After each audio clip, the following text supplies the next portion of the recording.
my name is Desiray Yeaw, and I'm the Registered Dietitian with Event Management, Dining, and Hospitality here at ISU. So, as far as dining options on campus go, we have two residential dining centers. One is called Watterson Dining Commons, located at the base of Watterson Towers. The other is called Marketplace at Lincoln Center, over by Tri-Towers. So between the two dining centers, there's many things that the two have in common. Things like home style station, where we serve our comfort classics.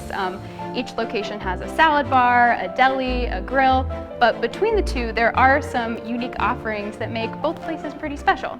So as far as Watterson Dining Commons goes, we do have a venue that's called Fresh Bites. Now, being the department registered dietitian, this one's very close to my heart. The menu items with the Fresh Bites title are, filled with healthy whole grains, lean proteins, and have plenty of fruits and vegetables, so you can always feel good about a Fresh Bites dish on your plate.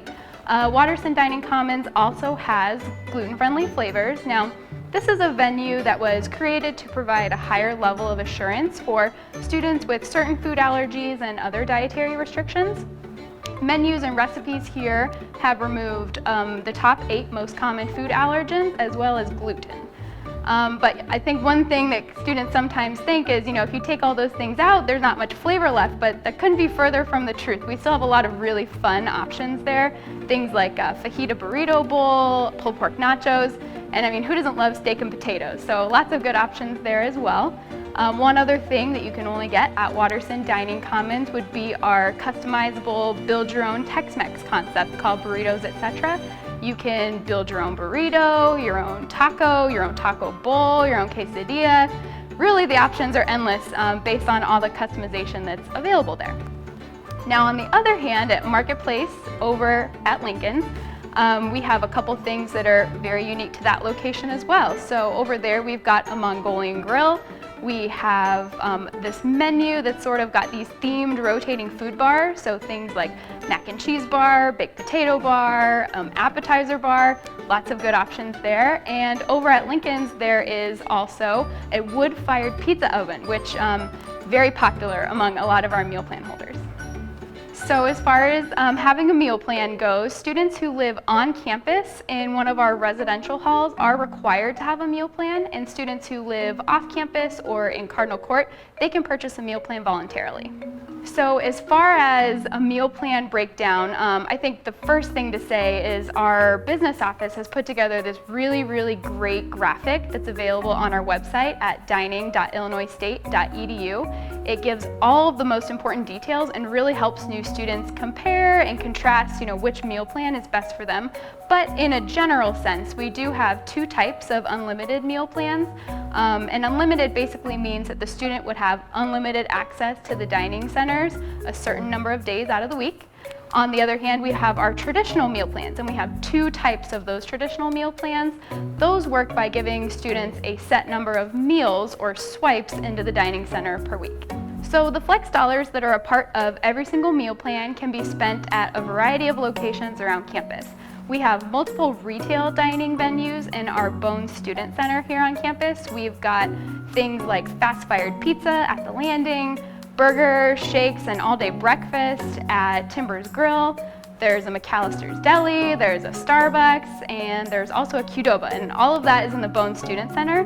But if you can't make it to the Bones Student Center or one of the dining centers, that's totally okay. We do have a few other dining operations in some other buildings around campus. So we have the Business Bistro in the State Farm Hall of Business, the Milner Cafe in the Milner Library, and Airport Lounge at the Fine Arts Complex. So when you're out and about around campus, kind of exploring all that our department has to offer, make sure you check out our fresh baked goods and our very own line of bird bites, which are like grab-and-go sandwiches, salad snacks. They're made fresh daily in the Culinary Sports Center. Or if maybe you're not out and about around campus and you want something closer to where you live, the Subway restaurants on campus, as well as the vending machines in our residential areas, all accept flex dollars as well. So if you really love all of our dining options on campus so much and you happen to run out of the flex dollars that come with your meal plan, have no fear. You can go on to your student accounts and add Redbird dollars. Now, Redbird dollars are a little bit different than flex dollars since they can be spent on other things beyond food and drink, but they function in the same way and are accepted at all of our dining operations on campus. If you happen to not use all of your flex dollars throughout the semester, it's good to know that they will roll over from fall into the spring semester. But at the end of the spring semester, your flex dollars will not roll over and there's not any refunds. So super important to check your Illinois State University email, because that's how our department communicates with students and lets you know, hey, you have X amount of flex dollars to use up by this date and time. So ENDH as a department, we're very much committed to making sure that all of our students can utilize their meal plans to the fullest extent possible. Now, as the department dietitian, I think that dining on campus and having a meal plan is one of the most important parts of the collegiate experience. So that's why working with students one-on-one, coming up with individualized plans for them, that is 100% my highest priority with my position with this department. Now, some things that we do with students when we do work one-on-one and plan with them each semester, we have some tools that we can recommend to them. One of them is called Net Nutrition. Now, this is a menu website that we have that provides ingredient information, allergen information, and full nutrition information for all of the students to see. This helps students, self-navigate the dining center. If you happen to go onto our website, you can use Net Nutrition to really get a feel for the types of foods that we offer. And if you still have a question or a comment or want to connect with me directly, you can use the Ask a Dietitian contact feature.